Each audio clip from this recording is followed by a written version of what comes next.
Okay, guys, now what we're going to be doing in this section is what is called factorization. This is covered in grade 10 mathematics, and this is how we're going to do it now. First of all, when it comes to factorization, the first thing that we have to take into consideration is taking out a common factor is the starting point in all factorization problems. Okay, so whenever that you see any factorization problem where you are asked to factorize, the first thing that you must do is look for a common factor, if any. If none, then there are certain tricks that we're going to learn as we move along this section. Now, here's one. Now, let's look at this fine example here. We're given that we have 2x minus 6x squared, and we're asked to factorize this. So now we look for the common factor. Now we want to know what is common between these two terms. Okay, fine. We know that here we have a 6, but a 6 is divisible by 2. So that means there is a 2 there, because this 6 I can write it as 3 times 2. Okay, so there is a 2 there. So okay, fine. Now we look at the x part. Now I have an x here, and I have x to the power 2.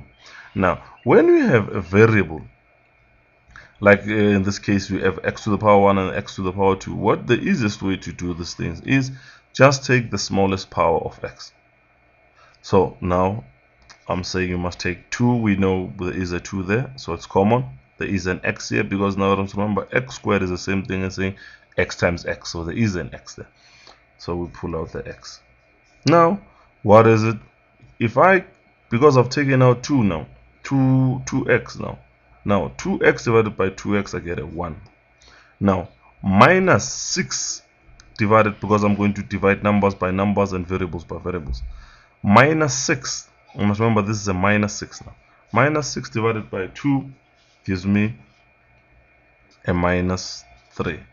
Now x squared divided by x, I know it's going to give me an x. So I have factorized this problem completely. Not a problem at all. Let's look at the second one. This was number 1. Let's look at number 2. The second problem now, very similar to this, but what is it that we have? We have 5, and then we have a minus 2 minus, this is a b, excuse my bad handwriting, it's a 2 minus a. Now ask yourself, what is common between these two things? And now be careful, guys, because now this is a minus 2 and this is a 2 minus a, so it's not the same thing. You must remember that it is absolutely not the same thing. But however, as we've seen in our previous videos, we can change 2 minus a to a minus 2 by simply putting a negative in front. So this is going to be 5 into a minus 2 minus, I could have even changed this to a 2 minus a, but no, I just want to change this one. Okay, fine. So I'm going to pull out the negative. If I pull out the negative from here, and the negative times the negative is going to give me a positive, so I just change the sign here. So it's going to be a minus 2. Okay, now when you look at these things, what is common between these two things now?